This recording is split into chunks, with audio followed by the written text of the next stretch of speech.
सात सेवक फाउंडेशनचे आभार मानतो की त्यांनी मला ही संधी दिली। सात सेवक फाउंडेशनचे अक्षयजी राऊत, अंकुशजी इंगळे असतील किंवा सातत्याने मला मार्गदर्शन, आम्हाला सर्वांना मार्गदर्शन करणारे सुबोधजी असतील, या सर्वांनी मला एक आदेश दिला आणि या ठिकाणी उपस्थित राहण्याचं सांगितलं। आज त्यांच्या आदेशाने सुबोध भाऊ, नमस्कार, मार्गदर्शक सुबोध भाऊ आलेले आहेत, त्यांच्या आदेशाने मी आज या ठिकाणी येत आहे। आणखी एक छोटासा प्रश्न विचारतो आणि त्यानंतर आपण मुख्य विषयाला सुरुवात करू। फॅन चालू आहे, त्या फॅनचा काही आवाज येतोय का, नॉईज येत असेल तर कृपया मला सांगा। ओके, ठीक आहे सुबोधजी, मी आजचा विषय चालू करतो। आपण सर्वांना माहितीच आहे की ज्याप्रमाणे या मागील अनेक दिवसांपासून या फाउंडेशनच्या पेजवरती खूप चांगली माणसं येऊन गेलेली आहेत, त्यांनी फार चांगल्या प्रकारचं प्रबोधन आपल्या सर्वांचं केलेलं आहे। त्यामध्ये प्रशांतजी महाराज असतील, वक्तृत्वाचे धुरंधर सुबोधजी धुरंधर असतील, आणि कालच अतिशय शेतकऱ्यांच्या प्रश्नांप्रती अतिशय जागरूक असलेले, संवेदनशील असलेले आणि कृतिशील मार्गाने कार्य करणारे अमर हबीब साहेब सुद्धा येऊन गेले, किसान पुत्र आंदोलनाचे। एकंदरीत या सगळ्या प्रवासामध्ये सात सेवक फाउंडेशनने मलाही त्या उंचीचं समजून त्यांच्यापर्यंत सामावून घेतलं, त्याबद्दल त्यांचं पुनश्च एकदा आभार मानतो। आजचा विषय जो आहे तो आहे बाबासाहेब, लोकशाही आणि सद्य परिस्थिती। तर या संपूर्ण विषयाला टू द पॉइंट बोलावं अशी माझी इच्छा आहे, आणि हे सगळं होत असताना कदाचित मी काहींचे प्रश्न मध्ये घेऊ शकणार नाही किंवा आपण ते सगळ्यात शेवटी सुद्धा पाहता येईल। परंतु या विषयाकडे पाहत असताना जेव्हा आपण लोकशाहीच्या संदर्भात विचार करतो तेव्हा आपल्या समोर एक व्याख्या लोकशाहीची नेमकी काय आहे ही डोळ्यासमोर उभी राहते। ती अब्राहम लिंकन यांची व्याख्या आहे, आणि ती लोकशाही म्हटलं की आपल्या डोळ्यासमोर लगेच ती व्याख्या डोळ्यासमोर उभी राहते। ती व्याख्या आहे की लोकांसाठी चालवलेले राज्य, म्हणजे लोकांनी लोकांसाठी चालवलेलं राज्य, of the people, by the people, for the people साठी जी राज्यव्यवस्था चालवल्या जाते त्याला लोकशाही म्हटल्या जाते, किंवा अशा अनेक प्रकारच्या लोकशाहीच्या व्याख्या आम्हाला सगळ्यांना माहिती आहे। आणखी कॉमन व्याख्या कशा आहेत की ज्या चर्चेतून निर्णय घेतात त्यालाही लोकशाही असं म्हटलं जातं। परंतु लोकशाहीची एक व्यापक अर्थाने जी व्याख्या आहे ती बाबासाहेबांनी केलेली आहे। याही व्याख्या म्हणजे अब्राहम लिंकन यांची of the people, by the people आणि फॉर द पीपल, म्हणजे लोकांकडून आणि लोकांसाठी चालवली जाणारी व्यवस्थेची व्याख्या सुद्धा बाबासाहेबांनी आपल्या मांडणीमध्ये अनेकदा वापरलेली आहे। परंतु भारताला अभिप्रेत असलेली, भारताच्या संदर्भात, भारताच्या मातीला लागू होणारी एक व्याख्या बाबासाहेब मांडतात, आणि ती फार महत्वाची आहे। ती यासाठी महत्वाची आहे की ती व्याख्या भारताचं वर्तमान, म्हणजे बाबासाहेबांच्या काळातील तत्कालीन वर्तमान असो, किंवा बाबासाहेबांच्या आधीचा इतिहास असो, किंवा बाबासाहेबांच्या समोर येणारा भविष्य असो, किंवा आजच्या काळातील इतिहास असो, किंवा आजच्या काळातला वर्तमान असो, किंवा आजच्या काळातील भविष्य जरी असेल, येणारा काळातला भविष्य जरी असेल, तर त्या सर्वांगीण अंगाने ती व्याख्या आज सुद्धा त्याच पद्धतीने लागू पडते। आणि ती व्याख्या बाबासाहेब सांगतात की democracy is the form or the method of the government through which we can brought the revolutionary and fundamental changes in the socio-economic life of common people without bloodshed। अगदी साध्या सोप्या शब्दात सांगायचं झाल्यास लोकशाही अशा प्रकारचं शासनाची एक पद्धत आहे जी सामान्य माणसांच्या आयुष्यामध्ये, सामाजिक आणि आर्थिक आयुष्यामध्ये मूलभूत पद्धतीने परिवर्तन घडवून आणते, तेही रक्ताचा थेंब न सांडताना, म्हणजे रक्ताची कुठलाही रक्त न सांडताना मूलभूत पद्धतीने सामान्य लोकांच्या आयुष्यामध्ये सामाजिक आणि आर्थिक पातळीवरचं जे परिवर्तन घडवून जी व्यवस्था आणते त्याला खऱ्या अर्थाने लोकशाही म्हणता येईल, अशा बाबासाहेबांनी सांगितलेलं आहे। मग ही लोकशाही असताना बाबासाहेबांनी काय केलं? लोकशाही ही जी भारताला अभिप्रेत असलेली लोकशाही आहे, भारताच्या मातीला लागू पडणारी लोकशाही आहे, या लोकशाहीच्या व्याख्येमध्ये बाबासाहेबांचे जे दोन महत्वाचे शब्द आहेत, जे सामाजिक आणि आर्थिक संदर्भातील आहेत, ते फार महत्वाचे आहेत। ते कशामुळे महत्वाचे आहे की भारतीय इतिहासाचा जेव्हा आपण विचार करायला जातो तेव्हा भारतीय इतिहासामध्ये सामाजिक विषमतेचाच इतिहास आपल्याला जास्त मिळायला लागतो। आणि सामाजिक विषमता कशामुळे झाली तर आर्थिक कंगालतेमुळे सुद्धा सामाजिक विषमता फार मोठ्या प्रमाणात प्रचलित होती। अशा वेळेस सामाजिक समता प्रस्थापित करायची, आर्थिक समता प्रस्थापित करायची आणि ह्या ज्या दोन गोष्टी प्रस्थापित ज्या समाजात होतील त्या समाजात खऱ्या अर्थाने लोकशाही उत्तमपणे नांदू शकेल, तीच खऱ्या अर्थाने लोकशाही म्हणायला पाहिजेत. अशा पद्धतीची बाबासाहेबांची व्याख्या लोकशाहीच्या निमित्ताने होती. मग आपल्या भारतातली लोकशाही कशावरती तरलेली आहे, तर ती संविधानावरती तरलेली आहे. संविधान हा ग्रंथ बाबासाहेबांनी आपल्याला दिला आणि त्या आधारावरती भारताची लोकशाही तरलेली आहे. मग आणखी आपल्या डोळ्यासमोर प्रश्न येईल की लोकशाहीचे प्रकार नेमके काय आहेत. तर भारतातली जी लोकशाही आहे ती संसदीय पद्धतीची लोकशाही आहे, ती अप्रत्यक्ष पद्धतीची लोकशाही आहे. लोकशाहीचे दोन प्रकार असतात, प्रत्यक्ष आणि अप्रत्यक्ष. प्रत्यक्ष लोकशाहीमध्ये लोक थेट निवडून लोकांचा थेट पॉलिसीवरती प्रभाव असतो. म्हणजे जसे न्यूझीलंडमध्ये बघायला मिळतं, ज्या ठिकाणी सामान्य लोकांनी जर रेफरंडम आणला तर कुठलाही निर्णय ते बदलू शकतात, कुठलाही निर्णय घेऊ शकतात. किंवा एखादा प्रतिनिधी आमदार खासदार निवडून दिला आणि तो जर योग्य वाटत नसेल, तो योग्य काम करत नसेल, तर त्याला वापस घेण्याचं म्हणजे लोकप्रतिनिधी सोबत ऑफिसरला सुद्धा आपल्या पदावरून हटवण्यासाठी रिकॉल नावाची डायरेक्ट कन्सेप्ट तिथील जनतेच्या माध्यमातून करता येते. त्या जनतेने जर त्या पद्धतीचे प्रक्रिया चालू केली रिकॉलची, तर त्या आमदाराला म्हणा किंवा त्या अधिकाऱ्याला राजीनामा देऊन सेवेतून बाहेर व्हावं लागतं. परंतु भारतात अशा प्रकारची लोकशाही अस्तित्वात नाही. भारतात अप्रत्यक्ष पद्धतीची लोकशाही आहे. त्या अप्रत्यक्ष पद्धतीमध्ये पण दोन पद्धतीच्या लोकशाही असतात. एक प्रेसिडेन्शियल असते म्हणजे राष्ट्राध्यक्षांची लोकशाही असते, जी अमेरिकेमध्ये आहे, आणि दुसरी संसदीय प्रकारची लोकशाही असते जी भारतामध्ये आहे. संसदीय लोकशाहीमध्ये सुद्धा दोन प्रकार पडतात. एक प्रकारामध्ये इंग्लंडची जी आपण लोकशाही बघतो ज्यामध्ये राजा त्या ठिकाणी असतो, आणि भारताची जी संसदीय लोकशाहीमध्ये आहे त्यामध्ये राजा नसून राष्ट्रपती आहे आणि कार्यकारी मंडळाचा प्रमुख हा पंतप्रधान असतो. ही संपूर्ण रचना जेव्हा पाहिल्यानंतर आपल्या लक्षात येईल की बाबासाहेबांनी आपल्यासाठी संविधानाच्या माध्यमातून संसदीय प्रणालीची लोकशाही आपल्यासमोर मांडण्याचा प्रयत्न केला. मग याचा फायदा नेमका काय आहे, तर याचा फायदा असा आहे की जे आपले प्रतिनिधित्व आहे ते आपण निवडून देतो आणि ते अप्रत्यक्षपणे संसदेमध्ये आपले प्रश्न आणि आपले प्रतिनिधित्व मांडण्याचा प्रयत्न करत असतात. हे झालं आपल्या लोकशाहीचं वैशिष्ट्य. परंतु जेव्हा आपण लोकशाहीच्या संदर्भात बघत असतो तेव्हा लोकशाहीसाठी आवश्यक असलेला जो संविधान ग्रंथ आहे त्या संविधान ग्रंथांची व्यापक पद्धतीने मांडणी बाबासाहेबांनी केली. आपण संविधानाला सुद्धा या निमित्ताने समजून घेतलं पाहिजे की संविधानाच्या कुठल्या कन्सेप्टनुसार भारतातली लोकशाही बाबासाहेबांच्या विचाराने संवर्धित करण्याचं काम पुढे होत आहे आणि आताही चालू आहे, पुढेच्या काळातही चालू राहील. हे यासाठी महत्वाचं आहे की बाबासाहेबांची जी सामाजिक आणि आर्थिक समतेची त्या क्रांतीची जी व्याख्या आहे ती आजच्या काळात लागायला पाहिजे. तीच खऱ्या अर्थाने लोकशाही आहे. नाहीतर लोकशाही म्हणजे फक्त गणराज्य, म्हणजे अगदी आपण प्रिॲम्बलचा सरनाम्याचा जरी विचार केला भारतीय संविधानाच्या, तर त्यामध्ये भारतीय संविधानाचं स्वरूप सांगताना 5 शब्द आपल्याला प्रामुख्याने दिसतात. ते 5 शब्द secular, sovereign, secular, socialist, Republic आणि डेमोक्रॅटिक असे 5 शब्द आहेत जे भारताच्या लोकशाहीचं स्वरूप दाखवतात. सॉव्हरेन म्हणजे सार्वभौम म्हणजे या देशावरती कुणाचंही परकीय राज्य नाही, कुणाच्याही अधिपत्याखाली हा भारत देश चालत नाही, तो स्वतंत्र पद्धतीने चालतो. हा शब्द म्हणजे सार्वभौम आहे. दुसरा सेक्युलर शब्द, सेक्युलर म्हणजे धर्मनिरपेक्ष पद्धतीचा भारत आहे.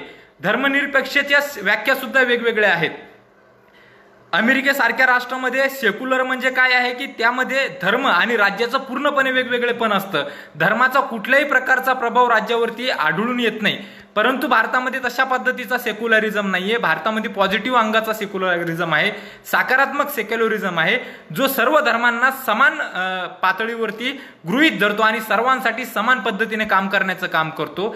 तिसरा शब्द आहे सोशलिस्ट, जो समाजवादी रचनेचं म्हणजे ज्या सुरुवातीला आपण सामाजिक आणि आर्थिक समतेची गोष्ट केली ते समतेला मानणारा जो शब्द आहे तो सोशलिस्ट म्हणजे सोशलिस्ट हा शब्द आहे. त्यानंतरचा शब्द आहे रिपब्लिक म्हणजे गणराज्य पद्धतीचा ही लोकशाही आहे. गणराज्य म्हणजे मी तुम्हाला सांगितलं की लोक निवडून आपल्या प्रतिनिधींना देतो. आणि 5वा शब्द जो आहे लोकशाही, डेमोक्रॅटिक म्हणजे लोकशाहीवादी आहे. असे 5 वैशिष्ट्ये आहे. परंतु बाबासाहेब म्हणतात की जेव्हा आपण लोकशाहीची चर्चा करायला जातो तेव्हा लोकशाहीची चर्चा करत असताना लोकशाही ही गणराज्य पद्धत आहे म्हणून चांगली आहे अशा प्रकारचा विचार करता कामा नये. बाबासाहेब म्हणतात की गणराज्य आणि लोकशाहीमध्ये गोंधळ करू नका. आपण जेव्हा संसदीय प्रणालीचं शासन अंग आणि गणराज्य या दोनच शब्दावरती फोकस करून लोकशाही समजायला लागतो तेव्हा आपण गोंधळामध्ये असतो असं बाबासाहेबांचं म्हणणं आहे. कारण लोकशाहीमध्ये रिपब्लिकन म्हणजे गणराज्य हे शासनाचं एक अंग असू शकतं किंवा संसदीय प्रणाली हेही एक अंग असू शकतं की शासन कसं चालेल तर संसदेच्या माध्यमातून. पण लोकशाही त्याच्याही आणखी डीपमध्ये गेली पाहिजेत. खरी लोकशाही काय आहे हेही बाबासाहेब सांगतात की जी समाजातील एकतेची भाषा बोलते, जी समाजामधील भेद नष्ट करायचं काम करते ती लोकशाही आहे. जी समाजाला एकत्वाने उभं करण्याचं काम करते ती लोकशाही आहे. जी समाजाला एकनिष्ठता आणि समाजामध्ये लोकनिष्ठता निर्माण करते त्याला लोकशाही म्हटलं जातं. लोकशाही म्हणजे फक्त संसदीय प्रणाली ही जरी व्याख्या असली तरी त्या पद्धतीची लोकशाही हे फक्त शासनाचं अंग होऊ शकतं. पण जनतेमध्ये लोकशाही रुजायची असेल तर लोकशाही जनतेमध्ये समाजामध्ये बंधुत्व असलं पाहिजेत. या पद्धतीची व्याख्या बाबासाहेबांनी संविधानाच्या निमित्ताने लोकशाहीवरती चर्चा करताना सांगितलेली आहे. मग समता प्रस्थापित कशी होईल समाजामध्ये, समाजातील भेद कसे नष्ट होतील आणि ती जर तशा प्रकारची समता जर निर्माण करायची असेल तर कुठल्या पद्धतीचं काम करायला पाहिजे तर हेही बाबासाहेब सांगतात की बाबासाहेब म्हणतात की जर अशा प्रकारची समता तयार करायची असेल तर भारतातली जी अतिप्राचीन जाती व्यवस्थेची संस्थात्मक विषमता आहे ती नष्ट करावं लागेल.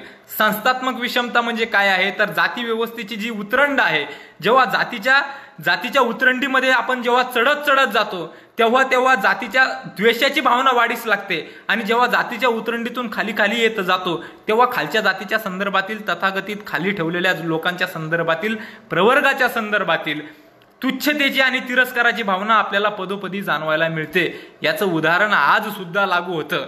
जेव्हा कोविड-19चा पॅन्डेमिक जगभर होता, देशभर निर्माण झाला, तेव्हा बाहेर विदेशातल्या लोकांना पाठवण्यासाठी विमानं गेली, त्याच्यावरती वंदे भारत, समुद्र सेतू असे महान शब्द वापरले गेले.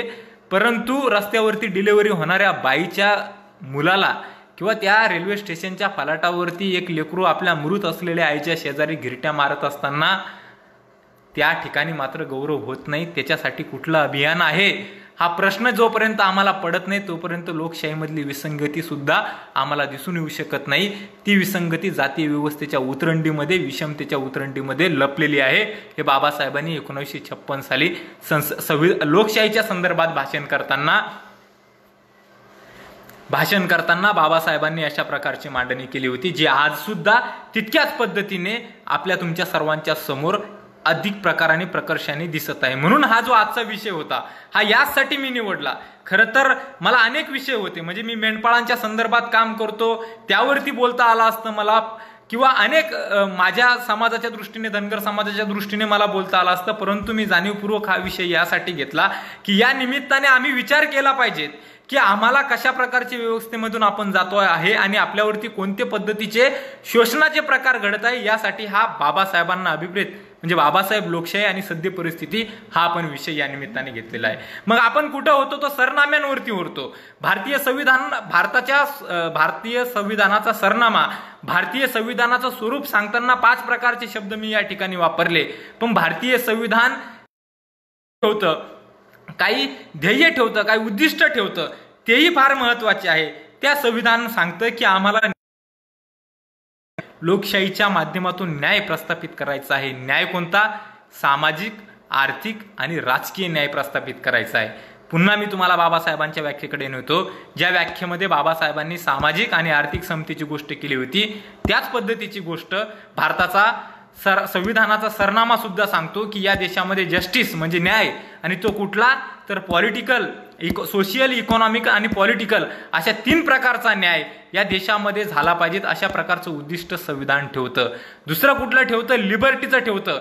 विचार स्वातंत्र्य मांडण्याचं स्वातंत्र्य आम्हाला देतं, अभिव्यक्तीचं आम्हाला संविधान प्रदान करतं.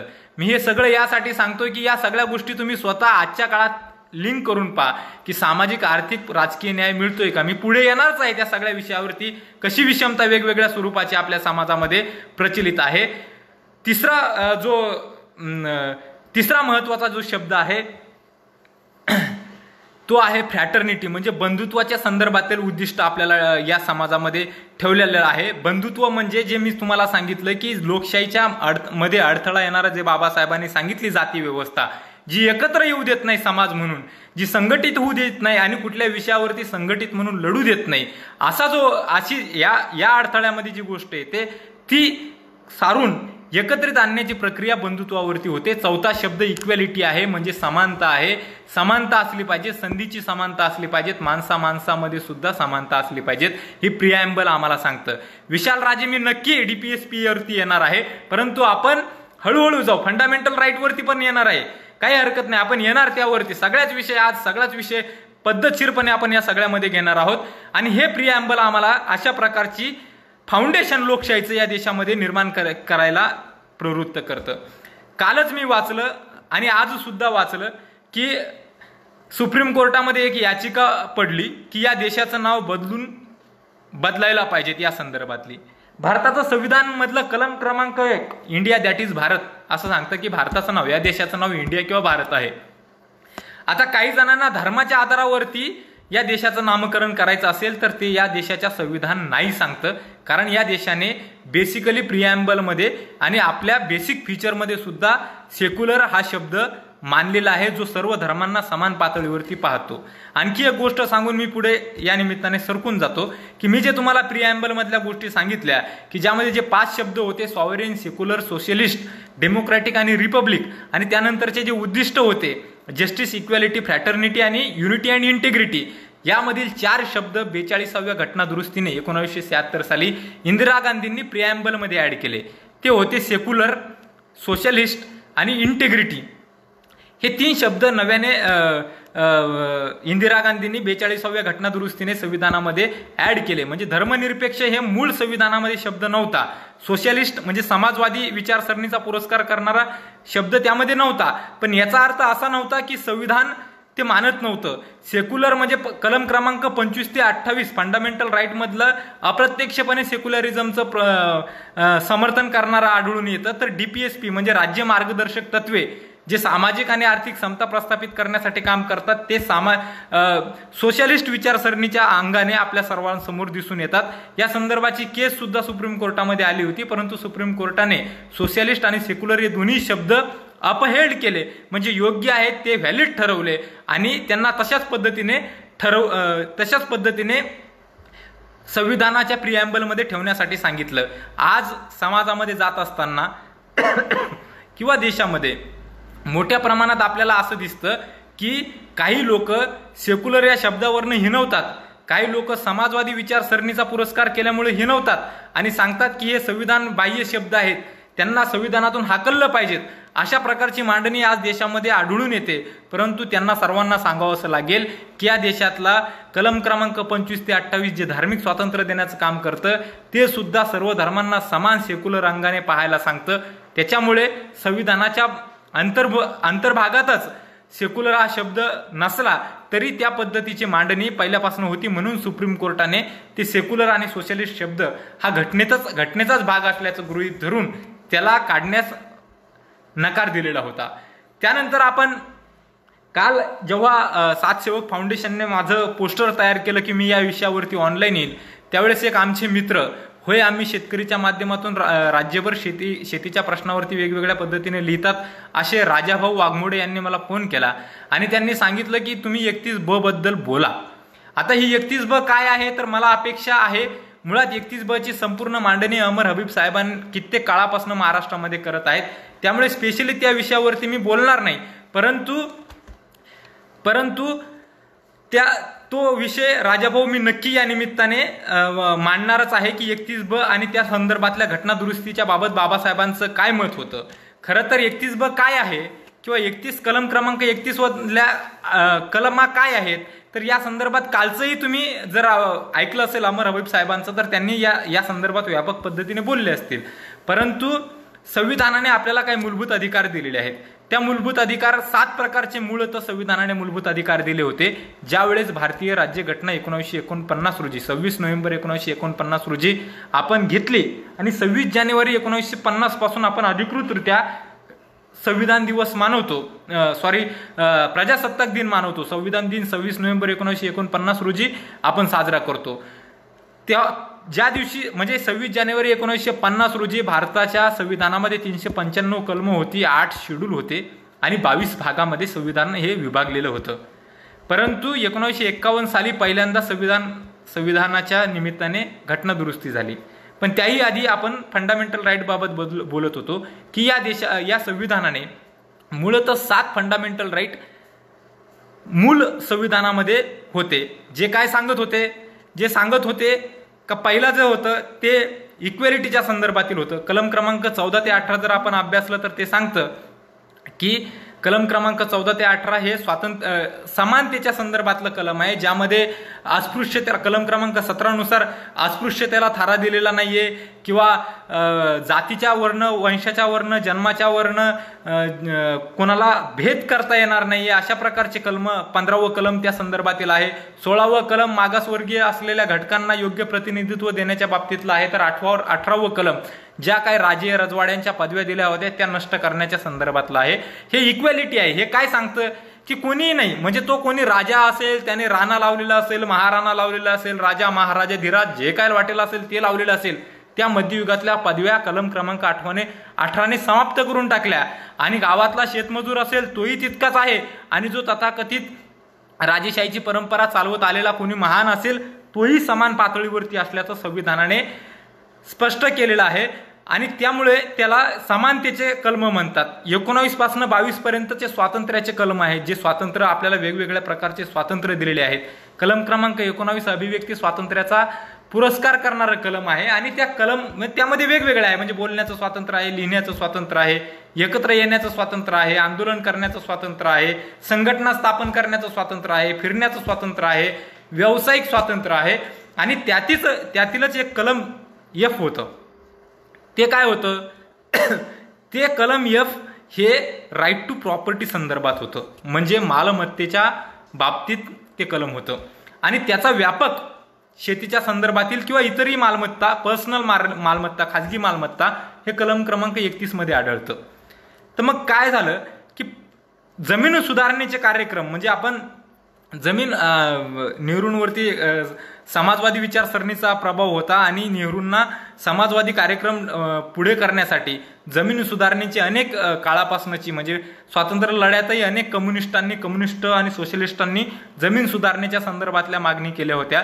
जमीन सुधारणेचा मूळ उद्देश असा होता की ज्या काही अतिरिक्त जमिनी असतील, जमीनदारांनी हडपलेल्या असतील किंवा फार मोठे हजारो एकर, 2-2 हजार एकर जमीन असणारे काही जमीनदार होते. आणि दुसरीकडं ज्यांना म्हणजे असे जमीनदार होते की ज्यांना जमिनी कुठं आहेत तेही माहिती नव्हतं, ते जमिनी पिकवत सुद्धा नव्हते, त्या तशाच त्यांच्या नावावरती हजारो एकरच्या जमिनी होत्या.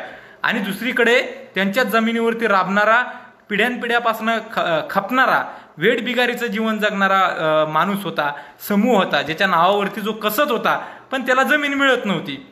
अशा वेळेस सरकारने जमीन सुधारणेचा कार्यक्रम आपल्या हाती घेतला आणि पहिलं शेड्यूल 9वं शेड्यूल टाकलं.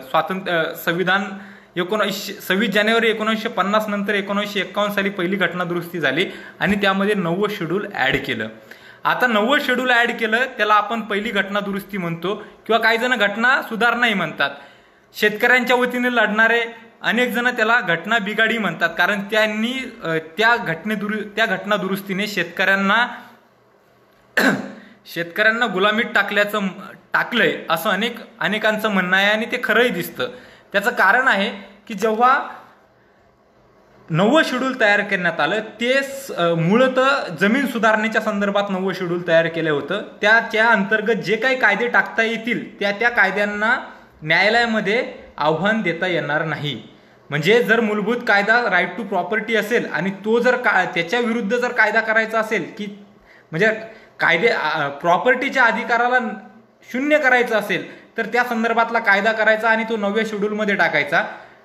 9व्या शेड्यूलमध्ये टाकल्यानंतर त्या कायद्याला न्यायालयात आव्हान देता येत नाही. माझं सांगायचं एक राहिलं की ज्याप्रमाणे 7 वेगवेगळ्या प्रकारचे फंडामेंटल म्हणजे मूलभूत अधिकार संविधानाने दिले होते, त्याचप्रमाणे आणखी एक अधिकार असा संविधानाने दिलेला आहे. कलम क्रमांक 32 नुसार तुमचा कुठलाही अधिकार, मूलभूत अधिकार जर कोणी हिरावून घेत असेल, शासन संस्था हिरावून घेत असेल कुठल्याही प्रकारे, तर तुम्ही थेट सुप्रीम कोर्ट किंवा हायकोर्टामध्ये जाऊन डायरेक्ट न्याय मागू शकता। हा सुद्धा मूलभूत अधिकार आहे। सुप्रीम कोर्टात थेट जाण्याचा हा सुद्धा मूलभूत अधिकार आहे, जर तुमचा मूलभूत अधिकार सरकार तुमच्यावरती कुठल्या प्रकारची पाबंदी आणत असेल। मग अशी कुठला पाबंदी, तर उदाहरणार्थ समजा तुम्हाला उद्या एकत्र येण्यापासून सरकारने रोखलं, किंवा तुम्हाला भाषण देण्यापासून सरकारने रोखलं, किंवा तुमच्यासोबत कुठेतरी जातीच्या आणि धर्माच्या अंगावरती डिस्क्रिमिनेशन होत असेल, विषमता तुमच्या वाट्याला येत असेल, अन्याय तुमच्या वाट्यावरती ते येत असेल, तर त्यासाठी तुम्ही थेट डायरेक्ट सुप्रीम कोर्टामध्ये जाऊ शकता, मधल्या कुठल्याही कोर्टात जायचं नाही। हा सुद्धा मूलभूत अधिकार आहे। हे कलम क्रमांक 32 नुसार आपल्याला मिळालेला अधिकार आहे। परंतु जर राईट टू प्रॉपर्टी, म्हणजे राईट टू प्रॉपर्टी हा सुद्धा मूलभूत अधिकार होता, जो 19 फ मध्ये होता आणि कलम क्रमांक 31 मध्ये होता, तशा पद्धतीचा जर केला असेल, त्याच्या विरोधात जर कायदा केला असेल, तर सुप्रीम कोर्टामध्ये त्याला चॅलेंज भेटलं असतं आणि चॅलेंज भेटल्यानंतर तो कायदा शून्य झाला असता। म्हणून 9वा शेड्यूल काढण्यात आला आणि त्या 9व्या शेड्यूलमध्ये अशा प्रकारचे जमीन सुधारणेच्या संदर्भातले कायदे टाकण्यात आले की ज्या कायद्यांना चॅलेंज करता येणार नाही। आता उद्देश त्यांच्या म्हणण्यानुसार चांगला असेल कदाचित, किंवा तेही म्हणत असले की जमीन सुधारणा हे नाव जरी चांगलं गुळगुळीत दिलेलं असलं, तरी त्या 9व्या शेड्यूलचा फार प्रचंड प्रमाणात दुरुपयोग झाला। आज घडीला त्या 9व्या शेड्यूलमध्ये टोटल 285 कायदे त्यामध्ये टाकण्यात आले। वाटेल ते कायदे करायचे आणि त्यामध्ये 9व्या शेड्यूलमध्ये टाकायचे, आणि त्यामध्ये मग ज्युडिशियलला म्हणजे न्यायालयाला त्यामध्ये कुठल्याही प्रकारचं इंटरव्ह्यून करता येत नव्हतं, म्हणून जो आला तो कायदा त्यामध्ये टाकून दिला जात होता।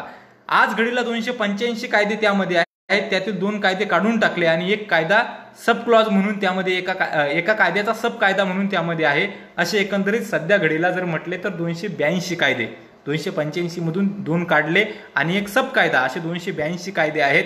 त्यातले बहुतांश कायदे शेतीच्या संदर्भात आहे।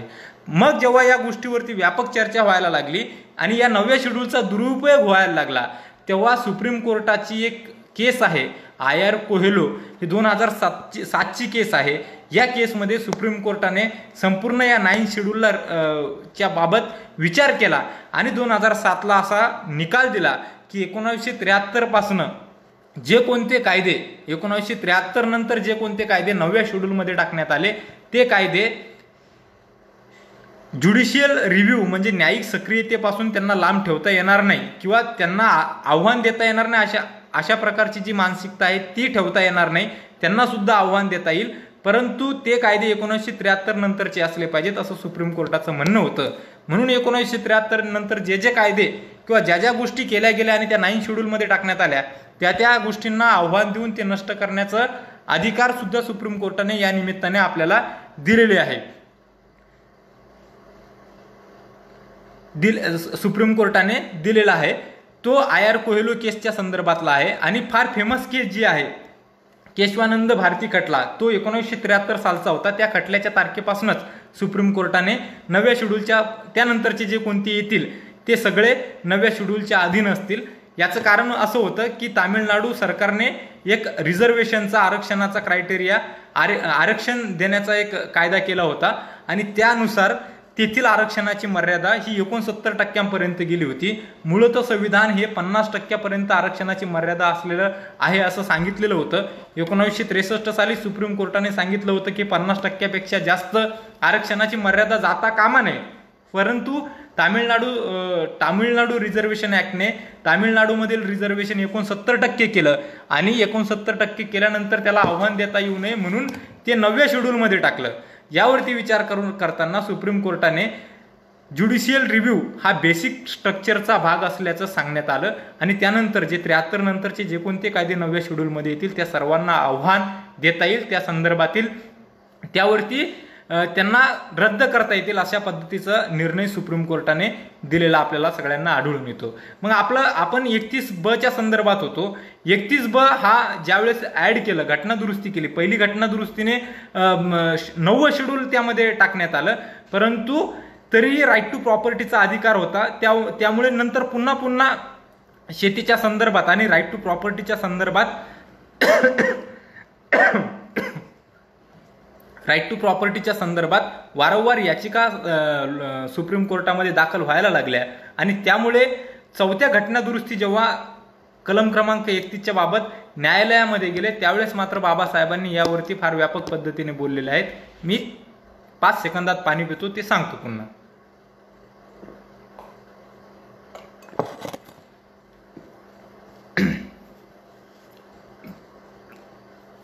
तर अशा प्रकारचं जेव्हा 31व्या शेड्यूलच्या संदर्भात याचिका पडायला लागल्या तेव्हा 4थ्या घटना दुरुस्तीच्या वेळेस बाबासाहेबांनी या घटना दुरुस्तीवरती भाषण दिलं आणि बाबासाहेबांनी सांगितलं की 31 कलम जे आहे ती मी स्वतः ड्राफ्ट केलेलं नाहीये.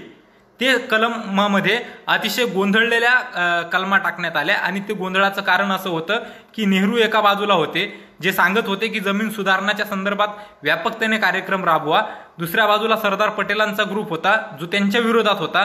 त्यामुळे त्या कलम पद्धतशीर पद्धतीने केलं गेलं नसल्यामुळे त्या कलमाची जबाबदारी माझी नाहीये असं डॉक्टर बाबासाहेब आंबेडकरांनी म्हटलं होतं. परंतु ते हेही म्हटले होते की अशा प्रकारच्या जर संविधान दुरुस्त्या होत असतील आणि ज्याच्या माध्यमातून घटना मूलभूत अधिकार जर ओढून घेतल्या जात असतील तर ते म्हणजे नागरिकांचं लोकशाहीमधील विश्वास कमी करणारी गोष्ट होईल. त्यामुळे त्यामध्ये अशा प्रकारच्या कुठल्याही घटना दुरुस्तीच्या संदर्भात बाबासाहेब हे विरोधात होते.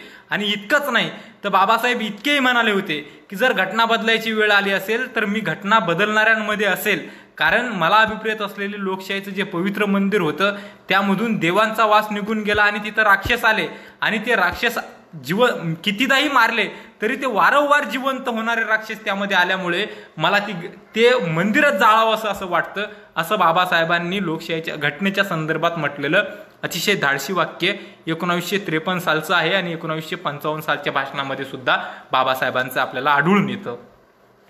आणि म्हणून 31 कलम क्रमांक ब काय आहे तर ब हेच सांगतं की शेतीच्या संदर्भातील जे कोणते कायदे केले जातील त्या कायद्यांना न्यायालयामध्ये आव्हान देता येणार नाही.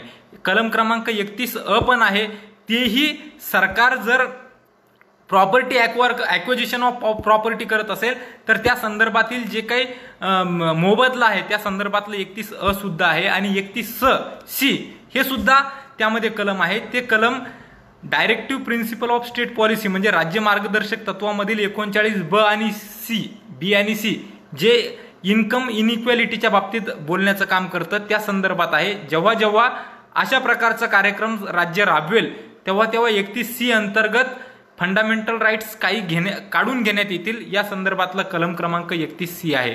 काल राजाभाऊ वाघमोडे ज्यांनी मला या संदर्भात म्हटलं होतं की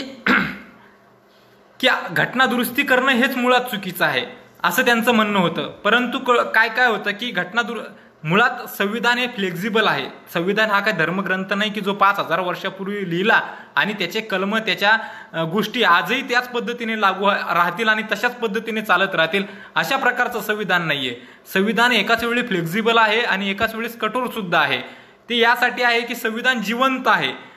संविधान हे जिवंत वनस्पतीसारखं आहे की जे काळानुरूप बदलत असतं आणि त्याच्यामुळे संविधानाचं महत्व आहे आणि ते काळानुसार बदलण्याचं काम संविधानाला कलम क्रमांक 368 अंतर्गत बाबासाहेबांनीच दिलेलं आहे. यामध्ये 3 प्रकारच्या घटना दुरुस्ती करता येतात आणि त्या घटना दुरुस्तीच्या आधारावरती संविधानाला बदलता येतापेक्षा संविधानामधील कलम बदलता येतात. म्हणजे कुठल्याही प्रकारची कलम पार्लमेंट बदलू शकतं, कारण अंतिमतः पार्लमेंट हे लोकांचं प्रतिनिधित्व करणारी संस्था आहे आणि ती लोकांच्यासाठीच काम करणारी संस्था असल्यामुळे लोकांच्यासाठी कायदे करण्याचे, कायदे काढण्याचे, कायदे बदलण्याचे अधिकार पार्लमेंटला अबाधित आहेत. पण या संदर्भातली 1967 ची गोपालन नावाची केस आहे. त्यामध्ये सुप्रीम कोर्ट सांगतं की पार्लमेंटला म्हणजे संसदेला घटना बदलण्याचं कुठलंच स्वातंत्र्य नाहीये. त्याही आधी आपण घटना किती पद्धतीने बदलता येते हे आपण समजून घेऊयात. घटना 3 पद्धतीने प्रामुख्याने बदलता येते. एक जी साधी मेजॉरिटी आहे म्हणजे उपस्थित जर 100 असतील तर 50 पेक्षा जास्त लोकांनी जर वोट केलं तर त्यांच्या बाजूने निकाल लागेल. अशा प्रकारची एक साधी मेजॉरिटी म्हणजे सिंपल मेजॉरिटी आहे, त्याच्या अंतर्गत घटना बदल करता येतो. दुसरे जी संविधानिक बदल घडवण्याचा असतील तर त्यासाठी विशेष बहुमत लागतं.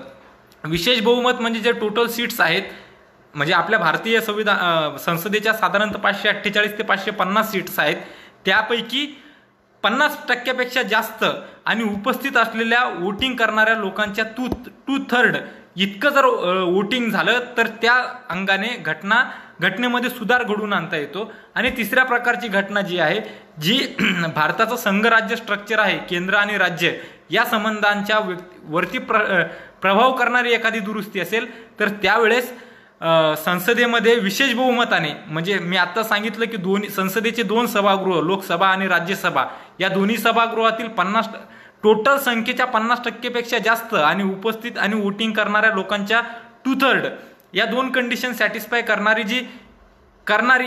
अट. आणि दुसरी अट अशी आहे की जेव्हा राज्य आणि केंद्राच्या याच्यावरती प्रभाव काढणारे जेव्हा कायदे येतात, जसं जीएसटी आहे, ज्या जीएसटीने राज्यांचे टॅक्स वसूल करण्याचे अधिकार काढून घेतले, केंद्राकडे घेतले, 1 नेशन 1 टॅक्स अशा प्रकारचं आपण ऐकत असतो. तर यामध्ये राज्यांवरती प्रभाव पडला.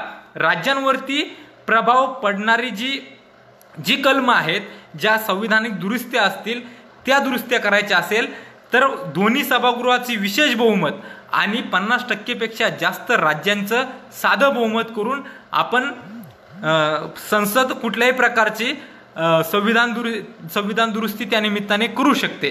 अशा प्रकारच्या 3 पद्धतीच्या घटना दुरुस्ती करता येतात. परंतु जेव्हा फंडामेंटल राईटची गोष्ट आली, राईट टू प्रॉपर्टीच्या संदर्भातल्या गोष्टी असतील, ज्या फंडामेंटल राईट होत्या आणि त्या काढून घेतल्या आणि त्या विरोधात जेव्हा केसेस पडायला लागल्या, तेव्हा पहिल्यांदा गोपालन केसमध्ये संसदेने सुप्रीम कोर्टाने अशी भूमिका घेतली की संसदेला कुठल्याच प्रकारचा अधिकार नाही की त्यांना संविधानामध्ये बदल घडवता येईल. परंतु ती आपलं जजमेंट वापस घेतलं सुप्रीम कोर्टाने. केशवानंद भारती खटल्यामध्ये, अतिशय प्रसिद्ध खटला आहे की Kesavananda Bharati versus state of Kerala, याच्यामध्ये सुप्रीम कोर्टाने सांगितलं की पार्लमेंटला कुठलाही कायदा, कुठलाही अधिकार काढून घेण्याचा अधिकार आहे. कलम क्रमांक 368 अंतर्गत संसदेला कुठलाही अधिकार काढून घेण्याचा अधिकार आहे. परंतु ते अधिकार काढत असताना त्या अधिकाराच्या अन्वये मूलभूत स्ट्रक्चर, पहिल्यांदा हा शब्द 1973 साली केशवानंद भारती खटल्यामध्ये वापरला गेला की संविधानाच्या मूलभूत स्ट्रक्चरला हात लावता कामा नये. जर असे काल्म जे मूलभूत स्ट्रक्चरला हात लावण्याचं काम करतील तर ते काल्म व्हॅलिड राहणार नाहीत. त्यावरती सुप्रीम कोर्ट विचार करून त्यांना डिलीट करण्याचे आदेश देऊ शकते.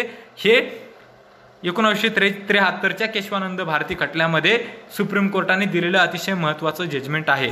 त्यामुळे जेव्हा जेव्हा घटना दुरुस्त्या झाल्या तेव्हा त्यांना आव्हान देता येतं आणि म्हणजे घटना दुरुस्ती करू शकतात, कुठल्याही पार्टची करू शकतात. अगदी सेक्युलर हा शब्द काढायचा तर आजही मोदी गव्हर्नमेंट काढू शकतं. त्यामध्ये कुठलाही म्हणजे राईट टू बोलण्याचं स्वातंत्र्य, कलम क्रमांक 19 तो सुद्धा काढू शकतं. परंतु त्या काढलेल्या कायद्याला सुप्रीम कोर्टामध्ये सुद्धा आपल्याला आव्हान देता येतं आणि आव्हान देऊन ती घटनात्मक दुरुस्ती चुकीची आहे हे सुप्रीम कोर्ट ठरवू शकतं. हे केशवानंद भारती खटल्याच्या निमित्ताने सुप्रीम कोर्टाने दिलेलं महत्वाचं जजमेंट या सगळ्या कालावधीमध्ये आहे. हे आपण समजून घेतलं पाहिजेत. आणि म्हणून यानंतरचा आपण ॲडव्होकेट अनिल लव्हाळे साहेब, मला आपला प्रश्न समजला नाही. लव्हाळे साहेब, आपण काय म्हणतायत?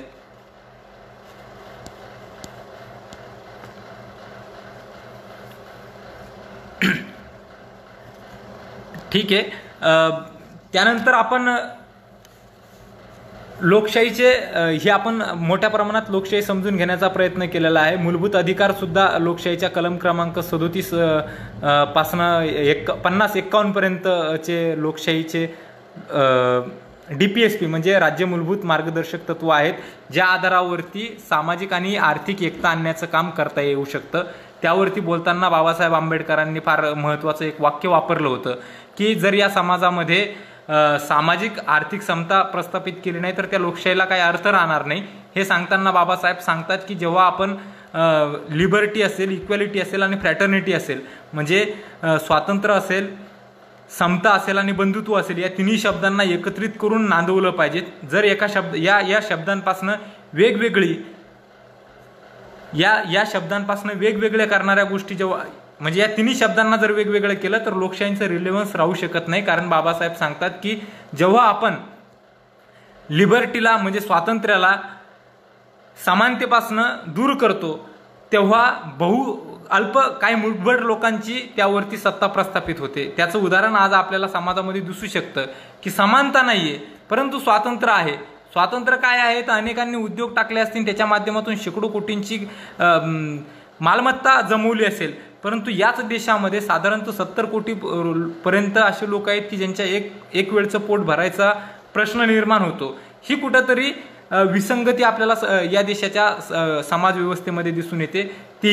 त्यावरती सुद्धा DPSPच्या माध्यमातून काम झालं पाहिजे, अशा प्रकारची सामाजिक आणि आर्थिक समानता येण्याच्या संदर्भातील बाबासाहेबांनी आपल्या लिखाणाच्या माध्यमातून सांगितलेलं आहे. 7 पिलरवरती, हे महत्त्वाचे 7 पिलर लोकशाहीचे आपण समजून घेऊयात आणि मग शेवटच्या टप्प्यामध्ये जाऊयात. साधारणतः मी 45 मिनिटं झाले बोलतोय. माझं हे संपूर्ण 45 मिनिटाचंच प्रोजेक्टेड होतं, मी इतकंच बोलणार असं ठरवलं होतं. परंतु एक लोकशाहीचे 7 पिलर संपून आपण शेवटच्या टप्प्यामध्ये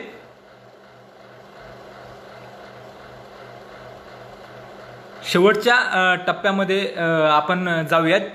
तो अतिशय महत्त्वाचा टप्पा आहे, कारण आपण या संदर्भातल्या लोकशाहीच्या संदर्भातलं गुगलला सर्च केलं तर, अभ्यास केला तर, किंवा बाबासाहेबांची भाषणं जर वाचली तर त्या संदर्भात आपल्याला व्यापक पद्धतीच्या माहिती आपल्याला मिळू शकेल.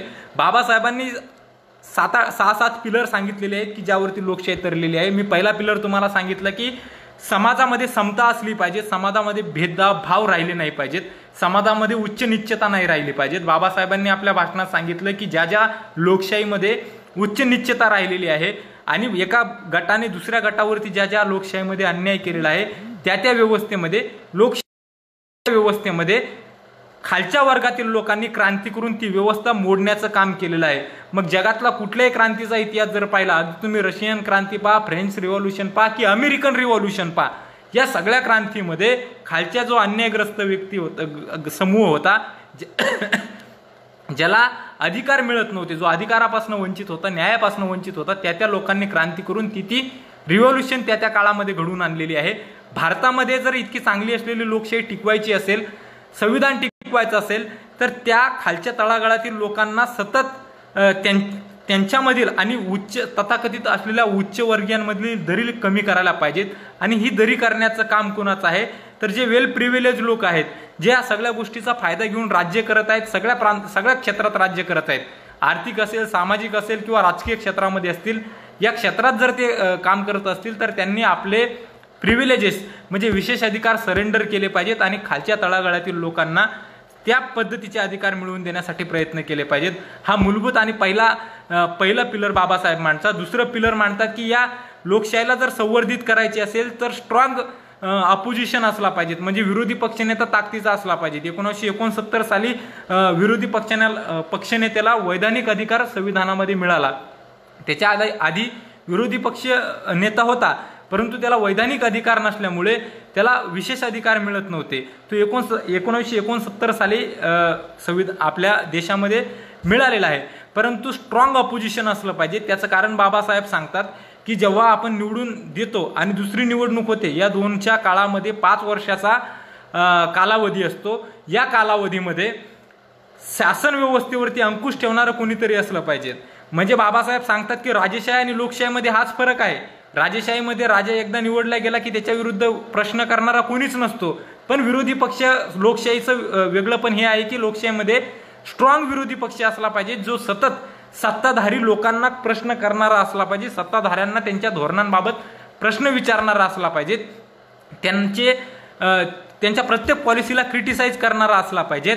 परंतु आज घडीला जेव्हा आपण आजच्या परिस्थितीवरती जेव्हा विचार करायला जातो, तेव्हा विरोधी पक्षनेता असण्याला 10% अट आहे.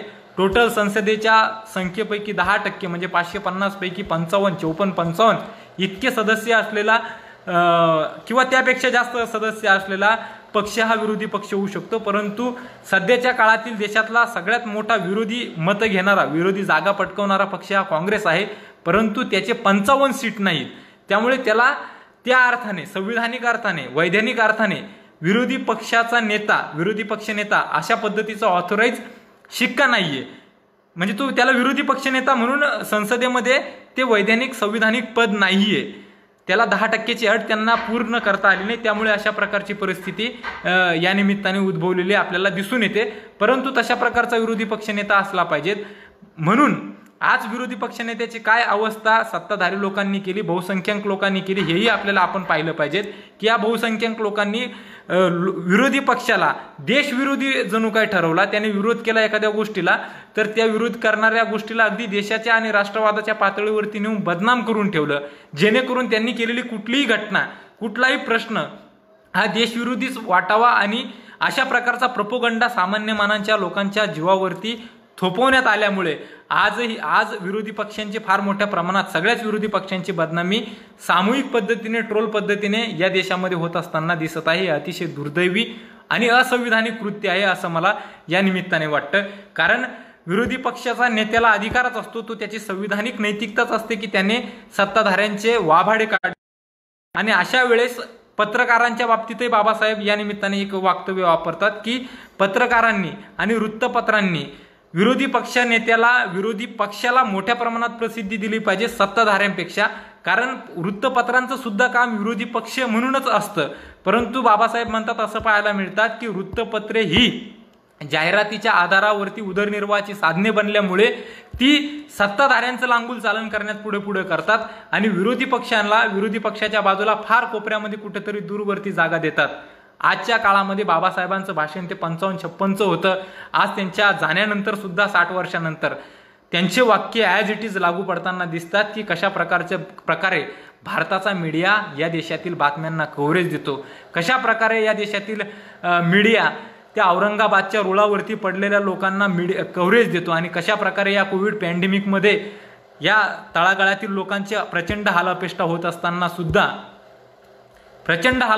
असताना सुद्धा फुसक्या राष्ट्रवादाच्या नको त्या गोष्टी करत असताना आपल्याला दिसून येतं. हे पाहताना अतिशय दुर्दैव वाटतं आणि कुठेतरी याचाही प्रभाव लोकशाहीच्या संवर्धित होत असलेल्या ज्या पाळेमुळावरती आहे त्यावरती होण्याचं काम या पद्धतीने आपल्याला मीडियाच्या माध्यमातून दिसतं. तिसरा महत्वाचा पिलर बाबासाहेब सांगतात की कायदे आणि सुव्यवस्था ही प्रामाणिकपणे राबवल्या गेली पाहिजेत. त्याचं कारण सांगतात बाबासाहेब की कायदे आणि सुव्यवस्था प्रामाणिकपणे राबवली गेली नाही तर मग काय होतं की राज्यकर्त्यांचे जे चेले चपाटे असतात किंवा कार्यकर्ते असतात त्यांना मोठ्या प्रमाणात कॉन्ट्रॅक्ट मिळत असतील, त्यांच्या बाजूने नियम ठेवले जात असतील. अगदी उदाहरण पाहिलं तर काही दिवसापूर्वी एका राज्यपालाने एका मॉडेल दलला जाण्यासाठी हेलिकॉप्टर दिलं, एका मोठ्या उद्योजकाला महाबळेश्वरला जायला परवानगी मिळाल्याचे आपल्याला दिसून येतं. आणि अनेक असे प्रकार दिसतात की जे सत्तेचे सत्ताधारी लोक आपल्या स्वार्थासाठी वेगवेगळ्या प्रकारे त्याचा वापर करून घेतात आणि तोच न्याय मात्र सामान्यांना उलट्या पद्धतीने लागतो. अगदी प्रशासनात सुद्धा सामान्याचं जेव्हा प्रशासनात सुद्धा काही मागण्या करायला जर सामान्य व्यक्ती गेला तर त्याला वेगळा न्याय दिला जातो आणि सत्ताधारी पक्षाच्या कार्यकर्त्याला वेगळा न्याय दिला जातो. ही प्रशासनातली आणि शासनातला अविश्वास निर्माण करण्याचं काम सामान्य लोकांमध्ये होतं. असा अविश्वास निर्माण होणे हा सुद्धा घटनेच्या दृष्टीने अतिशय चुकीचं असल्याचं मत डॉक्टर बाबासाहेबांनी या निमित्ताने व्यक्त केलेलं आहे. पंकजी नक्कीच बोलण्याच्या याच्यामध्ये काही कमी जास्त शब्द इकडे तिकडे होईल, परंतु मला जे म्हणायचं होतं ते आपण समजून घेतलं योग्य पद्धतीने, त्याबद्दल मी आपलं आभार मानतो. चौथा मुद्दा त्यांनी संविधानिक नैतिकतेचा मांडलेला आहे. संविधानिक नैतिकता, कॉन्स्टिट्यूशनल मोरॅलिटी हा अतिशय महत्त्वाचा मुद्दा बाबासाहेबांनी लोकशाहीला संवर्धित करण्यासाठी वापरलेला आहे. त्याचं उदाहरण सांगताना बाबासाहेब सांगतात की जॉर्ज वॉशिंग्टन अमेरिकेचे पहिले राष्ट्राध्यक्ष ज्यांनी स्वातंत्र्य लढा इंग्लंडच्या वसाहतवादाच्या विरुद्ध लढला आणि अमेरिकेला स्वातंत्र्य मिळवून दिलं. खरं तर त्यांना स्वातंत्र्य लढ्याचे योद्धे म्हणता कामा नये. बाबासाहेब म्हणतात की अमेरिकन लोकांसाठी वॉशिंग्टन हे दैवत होते, नुसते दैवत नव्हते तर त्यांना त्यांच्यासाठी वाटेल त्या पातळीवरती जाऊन कृती करण्याची त्या अमेरिकन सामान्य लोकांची तयारी होती. वॉशिंग्टन जेव्हा पहिल्यांदा राष्ट्राध्यक्ष झाले आणि त्यांचा कार्यकाळ संपला तेव्हा वॉशिंग्टन यांनी अशी भूमिका घेतली की मी दुसऱ्या वेळेच्या टर्मसाठी उभे राहणार नाही, अमेरिकेच्या दुसऱ्या राष्ट्राध्यक्षाच्या पदाला मी उभे राहणार नाही. पण त्या अमेरिकेतील जनता त्यांच्यापर्यंत गेली आणि त्यांना म्हणाली की वॉशिंग्टनना म्हणाली की तुम्हाला उभं राहावं लागतं. बाबासाहेब म्हणतात की वॉशिंग्टन 10 वेळा जरी उभे राहिले असते तर ते अनअपोज झाले असते, त्यांना कुठल्याही प्रकारचा विरोध झाला नसता, त्यांच्या विरोधात कोणी उभं राहिलं नसतं, लोकांच्या मनात असंतोष सुद्धा निर्माण झाला नसता. पण वॉशिंग्टन यांनी नकार दिला की मी दुसऱ्या वेळेस उभा राहणार नाही. परंतु लोकांच्या रेट्यामुळे ते दुसऱ्या वेळेस उभे राहिले, निवडूनचा काही प्रश्नच नाही, दुसऱ्या वेळेस राष्ट्राध्यक्ष झाले. पण तिसऱ्या वेळेस सुद्धा पुन्हा लोक त्यांच्याकडे गेले की तुम्ही राष्ट्राध्यक्ष व्हा. त्यावेळेस वॉशिंग्टन म्हणतात की आपण इंग्लंडच्या राजेशाहीपासून मुक्तता केली आणि तुम्ही मला राजा बनवायला जात आहे का? अशा पद्धतीचं होत असेल तर हे चालणार नाही, हे योग्य नाही. कारण तुम्ही इंग्लंडचा राजा बाजूला काढला आणि त्या ठिकाणी वंश परंपरेने चालणारं माझी जर सत्ता प्रस्थापित करत असाल तर फक्त इंग्लंडच्या राजापासून सत्तेचं हस्तांतरण झालं आणि माझ्याकडे आलं, त्याला लोकशाही म्हणता येणार नाही. म्हणून दुसऱ्या टर्म नंतर वॉशिंग्टन यांनी लढण्यास नकार दिला, ती खऱ्या अर्थाने संविधानिक नैतिकता होती की आपण कुठंतरी थांबलं पाहिजेत आणि इतर लोकांना सुद्धा अधिकार दिला पाहिजेत, समोर येण्याचा, नेतृत्व करण्याचा हक्क दिला पाहिजेत. मित्रो, मी तुम्हाला या माध्यमातून तुम्हाला एक विचार करणारा प्रश्न देतो. यावरती अवश्य तुम्ही जे जे ऐकत असताना ते विचार करा, बाकी सगळं सोडून द्या. तुम्ही महाराष्ट्राच्या राजकारणाचा अभ्यास करा, देशाच्या राजकारणाचा अभ्यास करा. महाराष्ट्र हा पुरोगामी राज्य म्हणून म्हटलं जातो. या पुरोगामी राज्यातील आतापर्यंत झालेल्या म्हणजे अगदी तुम्ही SC ST साठी रिझर्व असलेल्या सीट सोडून इतर सीट्सवरती कशा प्रकारची किती लोकांना प्रतिनिधित्व मिळतं याचा अभ्यास करा. सहकार क्षेत्रामधील साखर संस्था असतील, दूध संस्था असतील किंवा इतरही ज्या संस्था असतील त्या संस्थेचे संचालक मंडळ, जिल्हा बँका असतील, राज्य सहकारी बँका असतील किंवा इतर ज्या बँका असतील याचे संचालक मंडळ, याचे अध्यक्ष, याचे उपाध्यक्ष, त्या कारखान्याचे चेअरमॅन, डायरेक्टर, जिल्हा परिषदेचे अध्यक्ष, पंचायत समितीचे अध्यक्ष, उपाध्यक्ष यांची सगळ्यांची लिस्ट काढा. आणि ती फक्त लिस्ट नका काढू, ती जातवार लिस्ट काढा आणि त्याच्या अंतर्गत नंतर अभ्यास करा की या पुरोगामी महाराष्ट्रात किंवा या देशातही संविधानिक नैतिकता पाळून जे प्रिॲम्बलने आम्हाला सांगितलं की जस्टिस, न्याय, इक्वॅलिटी, याचा पॉलिटिकल न्याय, राजकीय न्याय किती प्रमाणात आम्हाला मिळतो, या प्रश्नाचा अभ्यास मात्र तुम्ही पद्धतशीरपणे करा. अशा प्रकारची मला तुम्हाला या निमित्ताने विनंती करायची आहे. ही कॉन्स्टिट्यूशनल मोरॅलिटी बाबासाहेब सांगतात की ही सर्वांमध्ये असायला पाहिजे. हीच खऱ्या अर्थाने संविधानाला संवर्धित करण्याचं काम करतं. नाही तर पुन्हा मी तुम्हाला लोकशाहीच्या बाबासाहेबांच्या मूळ व्याख्येकडे नेतो. जर संविधानिक मोरॅलिटी, कॉन्स्टिट्यूशनल मोरॅलिटी, संविधानिक नैतिकता जर पाळली नाही तर आपली लोकशाही ही फक्त शासनाचा अंग, संसदीय लोकशाही प्रणाली आणि रिपब्लिकन म्हणजे गणराज्य आणि संसदीय लोकशाही प्रणाली इथपर्यंत, या दोन शब्दापर्यंतच शासनाचे अंग म्हणजे शासन करण्याच्या अंग पद्धतीपर्यंतच मर्यादित राहील. सामान्य जनापर्यंत लोकशाही पाझरणार नाही. त्या पद्धतीने ते पाझरले पाहिजेत अशा पद्धतीने बाबासाहेबांनी सांगतात. आणि म्हणून बाबासाहेब म्हणतात की हे जे काही मी कायदे केलेले आहेत, ही संपूर्ण संविधान हे फक्त हाडमास आहेत, हे स्केलेटॉन आहेत. त्यावरती मात चढवण्याचं काम जर काय करत असेल तर ती संविधानिक नैतिकता आहे. ती धष्टपुष्ट करण्याचं काम घटनेला आणि लोकशाहीला करतं. आणि ती संविधानिक नैतिकता राज्यकर्त्यांमध्ये आणि सामान्य लोकांमध्ये सुद्धा रुजली पाहिजेत अशाही प्रकारची भावना बाबासाहेब या निमित्ताने मांडतात. बाबासाहेब आणखी दुसरा मुद्दा मांडतात की बहुसंख्याकांनी अल्पसंख्याकांवरती अन्याय करता कामा नये.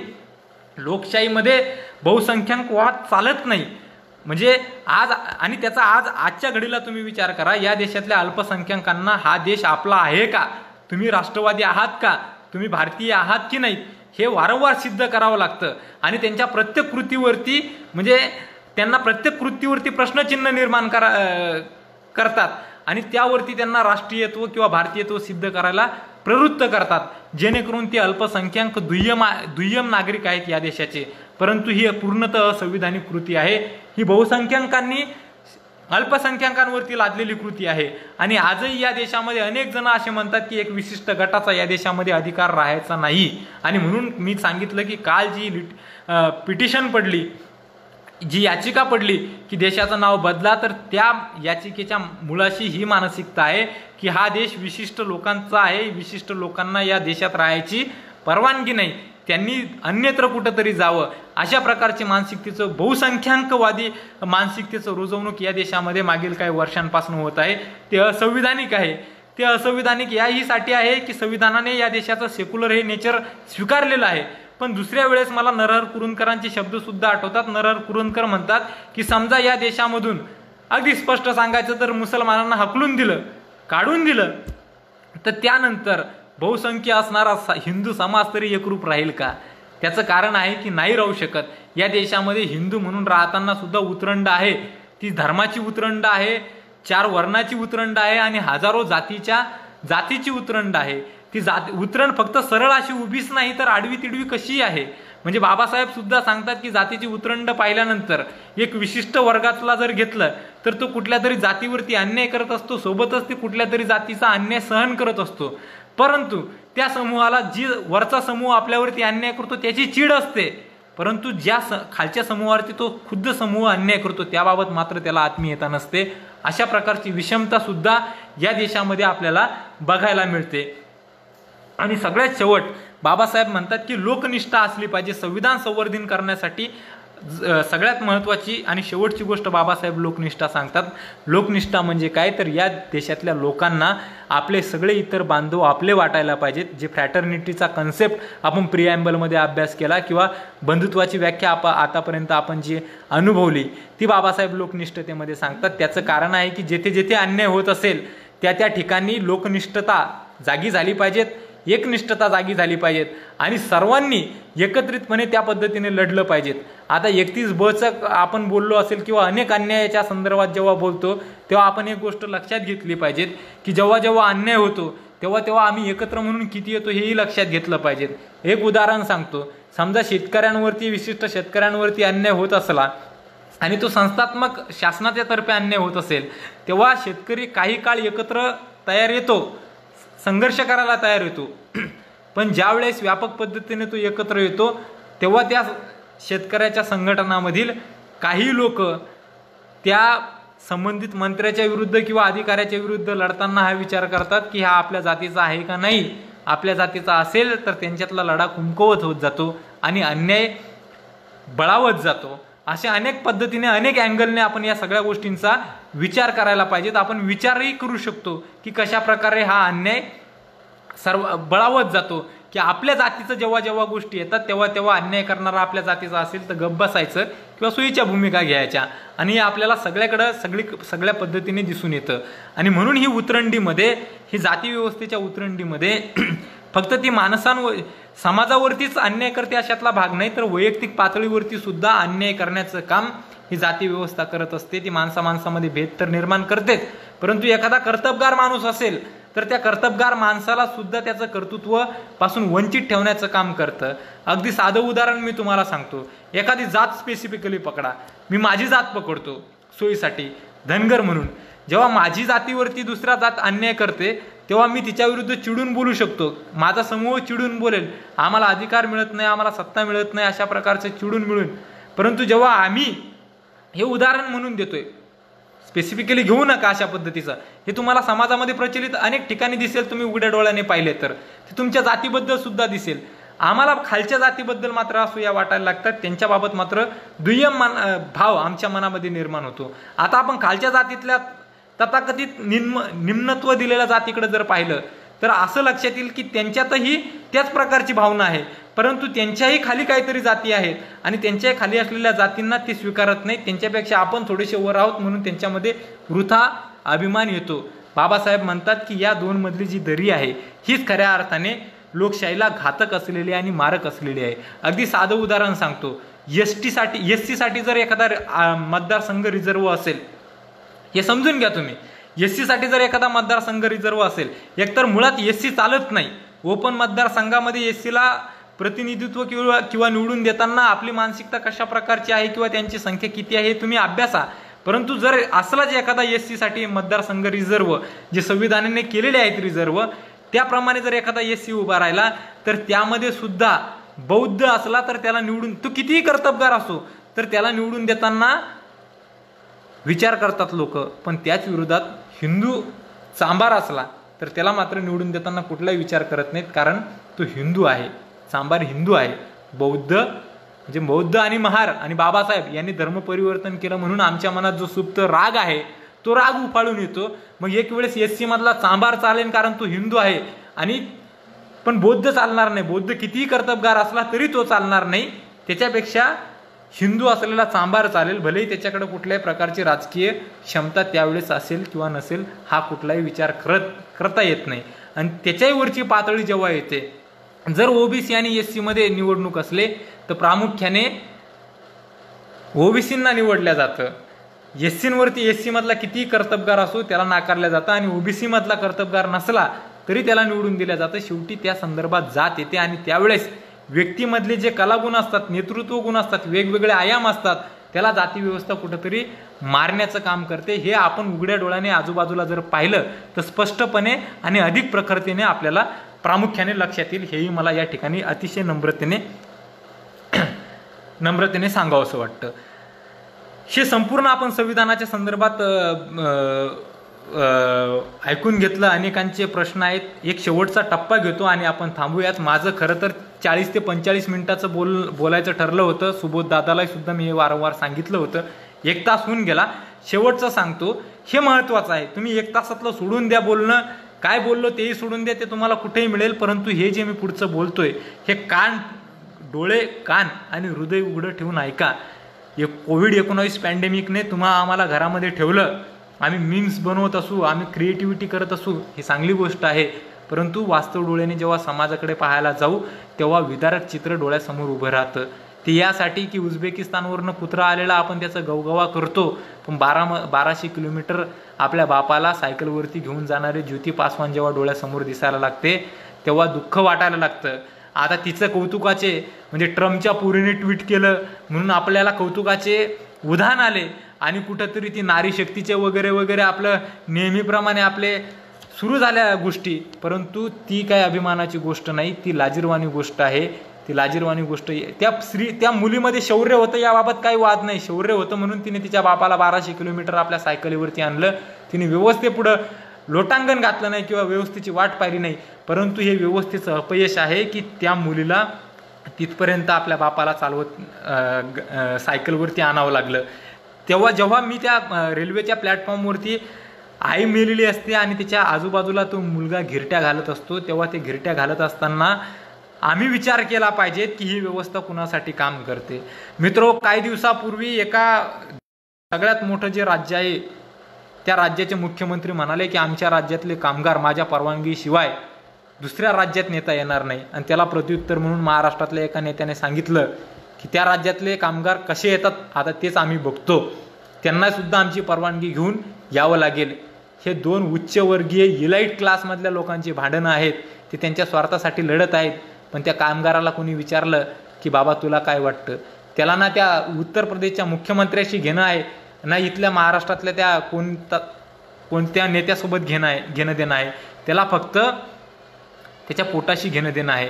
आणि ती कुठली कामं करतात हो, कामं कुठली करतात तर गटार साफ करण्याचं काम करतात, पाणीपुरीची कामं करतात, दुय्यम वृत्तीची कामं करतात. त्यांचं जगणं सुद्धा असह्य असतं. 12-12, 14-14 तास कामं करतात. वेजेस ॲक्ट कामगारांचा जो आहे तोही लागू होत नाही त्यांना, किंवा आरामदायी गोष्ट आहे तेही लागू होत नाही. संविधानाच्या कलम क्रमांक 21 मध्ये मूलभूत हक्क दिलेला आहे की राईट टू लाईफ, आम्हाला प्रतिष्ठेचं जगता यावं यासाठी संविधानाने कलम क्रमांक 21 मध्ये अधिकार दिलेला आहे. त्या अंतर्गत स्वच्छ पाणी, स्वच्छ हवा, चांगले कपडे, योग्य पद्धतीची राहायला घर, या सगळ्याच पद्धतीच्या कलमा त्यामध्ये इन्सर्ट केलेल्या आहेत, त्यामध्ये आहेत. परंतु जेव्हा तुम्ही एका खोलीत त्या झोपडीमध्ये राहणारे लोक बघता तेव्हा विषमता आपल्या डोळ्यासमोर दिसायला येते. वामनदादा कर्डकांची ती ओळ मला आठवते की सांगा आम्हाला बिर्ला बाटा टाटा कुठं आहे हो, या धनचोरांचा साठाना आमचा वाटा कुठं आहे हो. त्या बहुसंख्याक लोकांचा वाटा कुठं आहे, हा प्रश्न आज या कोविड पॅन्डेमिकच्या निमित्ताने आम्ही सगळ्यांनी या व्यवस्थेला विचारला पाहिजेत. त्याचं कारण आहे की या देशातल्या 70 कोटी लोकांचं उत्पन्न हे साधारणतः $1.90 जे वर्ल्ड बँकेने पॉवर्टी रेषा, एक्स्ट्रीम पॉवर्टी रेषा दिलेली आहे त्याच्या खाली आहे. म्हणजे साधारणतः ₹150 खाली सुद्धा आहे त्यांचं इन्कम आहे. आणि त्यामध्ये ते राईट टू डिग्निटी कसं जगू शकतात हा फार मोठा प्रश्न आहे. आमचा देश अन्नधान्याच्या बाबतीत स्वयंपूर्ण आहे. शेतकऱ्यांवरती अन्याय केले, त्यांना त्यांच्या उत्पादनाला भाव दिला नाही. परंतु तरी शेतकऱ्यांनी जो देश विदेशाकडनं डुकराचं गहू आयात असणारा देश आज अन्नधान्याच्या बाबतीत एकमेव स्वयंपूर्ण झालेला आहे. गहू असेल, तांदूळ असेल, मटण असेल, दुधाच्या बाबतीत तर क्रमांक 1 वरचा आहे, डाळीच्या उत्पादनाच्या बाबतीत क्रमांक 1 वरचा देश आहे. परंतु या देशामधले कित्येक लोक उपाशीपोटी मरतात. नव्हे, या देशामधील 5 वर्षाआतील सगळ्यात जास्त बालमृत्यू जगातला या देशामध्ये आहे. तो काय आहे? कारण दारिद्र्य या देशामध्ये नांदत आहे. दारिद्र्य सगळ्यात भयानक असलेली गोष्ट आहे. दारिद्र्याच्यामुळे आम्ही राईट टू लाईफ म्हणजे जगण्याचा अधिकार आमचा दारिद्र्य कुठेतरी हिरावून घेत असतं आणि त्यामुळे शेकडो लोक मरण पावत आहे. मित्रो, एक तुम्हाला रिपोर्ट सांगतो. ऑक्सफार्म नावाचा रिपोर्ट आहे. मी हे आज यासाठी का सांगतो की संविधानाने आम्हाला अधिकार दिला ना, बाबासाहेबांनी सामाजिक आर्थिक एकतेच्या संदर्भातली घोषणा केलेली आहे, राज्य मार्गदर्शक तत्व सामाजिक आणि आर्थिक एकता निर्माण करण्याच्या बाबत बोलत आहेत. आमच्या प्रिॲम्बलमध्ये सुद्धा जस्टिस देताना सामाजिक आर्थिक आणि राजकीय न्याय देण्याच्या गोष्टी होतात. पण जेव्हा व्यवस्थेकडे बघायला जातो तेव्हा ऑक्सफाम नावाची संस्था आहे, जागतिक संस्था आहे, ती सर्वे करते आणि ती रिपोर्ट दाखवते. ती रिपोर्टमध्ये म्हणते की या देशामधील 63 लोकांकडे, फक्त 63 लोकांकडे या देशातल्या बजेटपेक्षा जास्त संपत्तीचं कॉन्सन्ट्रेशन झालेलं आहे. मग संपत्तीचं कॉन्सन्ट्रेशन झालेलं आहे, एकीकडे 63 लोक असे आहेत की जे या देशाच्या बजेटपेक्षा जास्त श्रीमंत आहेत, परंतु दुसरीकडे असे आहे की ज्यांच्याकडे एक वेळ खायला अन्न सुद्धा नाही. ही कुठली विषमता आहे? याबाबत का कोणी विचार करत नाही? या देशातल्या 1% लोकांकडं, या देशातील 1% लोकांकडे संपत्ती किती आहे तर तळागाळातील 70% लोक जेवढे असतील त्याच्या 4 संपत्ती या 1% लोकांकडे आहे. त्यांच्याकडे त्यांच्या प्रॉपर्टीवरती 0.5% जरी टॅक्स लावला तर खालील 50% तळागाळातील लोकांच्या शिक्षण आरोग्याचे प्रश्न सुटू शकतात. पण त्याबाबत मात्र कोणी बोलत नाही. हे असंविधानिक गोष्ट या देशामध्ये घडत आहे. एक उदाहरण तुम्हाला शेवटचं सांगतो आणि मला असं वाटतं थांबायला पाहिजे, फार वेळ झाला, 1 तासाच्या वर वेळ झालाय. ते उदाहरण पी साईनाथ यांचं आहे. त्यांचं एक पुस्तक आहे, दुष्काळ आवडे सर्वांना, everybody loves a good drop. त्यामध्ये बेंज अँड बंजारा नावाची एक कथा ते लिहितात. औरंगाबादमधील कन्नड तालुक्यातील हिराबाई राठोड या आदिवासी बंजारा समाजातील बाईची कथा ते लिहितात. ते सांगतात की त्या बाईने एक ट्रॅक्टर घेतला आणि ट्रॅक्टर 5,75,000 काहीतरी असा ट्रॅक्टर घेतला आणि त्याचं 6.5-6.5 लाखापर्यंतचं व्याजासहित भरायचे होते. परंतु त्या बाईने त्या ट्रॅक्टरची रक्कम 9 लाखापेक्षा जास्त भरली. 15% जास्त व्याज तिच्याकडनं आकारल्या गेलं. आणि त्याच वर्षी 2016-17ची गोष्ट आहे, तो टाइम्स ऑफ इंडियामध्ये की कुठेतरी तो उल्लेख आला होता. त्यामध्ये त्याच वर्षी, ज्या वर्षी हिराबाई राठोड 15% आपलं ट्रॅक्टर घेण्यासाठी कर्ज घेतात, त्या वर्षी औरंगाबाद या शहरामध्ये 100 मर्सिडीज एकाच दिवशी विकल्यामुळे त्यांचा गवगवा होतो. पी साईनाथ सांगतात की दारिद्र्याची भीषण परिस्थिती त्या ठिकाणी आहे की हे जे ट्रॅप आहे व्याजाचं, या व्याजाच्या ट्रॅपमध्ये अडकून कित्येकांना भरडवल्या जात आहे. शेतकरी आत्महत्येच्या मुळाशी तेच आहे, दारिद्र्याच्या मुळाशी तेच आहे आणि या सगळ्यांच्या मुळाशी अशा गोष्टी आहेत त्यावरती सुद्धा बोलणं झालं पाहिजेत. गावगाड्यामध्ये चक्री व्याजावरती, भरमसाठ व्याजावरती व्याज देऊन लोकांची संपत्ती पूर्णपणे हडपण्याचं काम करण्याचं गोष्टी आपल्याला दिसतात. ही गोष्ट या निमित्ताने आपल्या सर्वांनी लक्षात घेतली पाहिजेत. औरंगाबादचं इन्सिडंट सांगितलं. दुसरा इन्सिडंट ही तुम्हाला माहिती आहे की जाणारे जे कामगार जात होते त्या कामगारांना चिरडून एक मालगाडी निघून गेली. त्यांच्या हातामध्ये भाकरी होत्या, त्या भाकरी पडलेल्या होत्या. त्या भाकरी, त्यांच्या हातातल्या भाकरीकडे पाहून सुद्धा आपलं मन हळहळलं नाही. वरनं हेलिकॉप्टरमधून पुष्पवृष्टी सोपं आहे, त्याला काही गोष्ट लागत नाही. पण जी लोक आजही पायी आपल्या घरापर्यंत फार मोठ्या संख्येने जात आहे, त्यांची बिकट परिस्थिती पाहून ते या देशाचे नागरिक आहेत की नाही, त्यांना राईट टू लाईफ आहे का नाही, त्यांना फंडामेंटल राईट आहे का नाही, आणि बाकीचे राईट तर मग ते एक्सप्रेशन, अभिव्यक्ती स्वातंत्र्य हे त्यांच्यासाठी स्वप्नवत आहेत. ते सगळं या निमित्ताने मिळायला पाहिजेत. अशा प्रकारची भावना या निमित्ताने मी व्यक्त करतो आणि या ठिकाणी मी थांबलो पाहिजेत. मी काही प्रश्न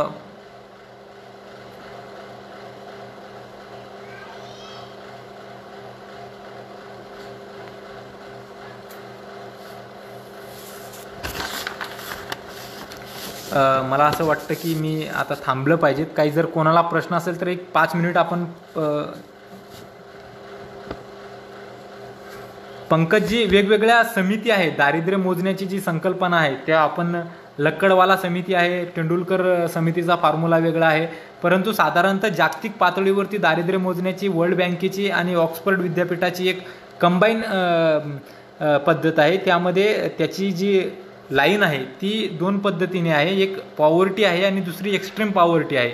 पॉवर्टीमध्ये $3 काही समथिंग आहे, $3पेक्षा जास्त जे कमवतात ते पॉवर्टीच्या याच्यामध्ये येतात, आणि जे अत्यंत दारिद्र्य आहे, अत्यंत गरीब आहेत, त्यांची सीमा $1.90 आहे. जे इतके कमवतात त्याच्या आतमध्ये कमवतात ती लोक अत्यंतिक दारिद्र्यामध्ये येतात. अशा दारिद्र्याच्या संदर्भातली व्याख्या आणि ती मोजण्याच्या प्रकारचा वेगवेगळ्या पद्धती आहेत, पण त्याला जागतिक पद्धतीनेच्या निमित्ताने अंगाने मी या ठिकाणी बोललो. मला वाटतं मी थांबायला पाहिजेत. मी सात सेवक फाउंडेशनचे आभार मानतो, सुबोधदादा धुरंदर यांचे आभार मानतो, अंकुशजी इंगळे यांचे आभार मानतो, त्यांनी मला या ठिकाणी बोलण्याची संधी दिली, आणि अक्षयजी राऊत यांचे सुद्धा आभार मानतो. आपण सर्वांनी ऐकून घेतलं त्याबाबत आपल्या सर्वांचे आभार. धन्यवाद.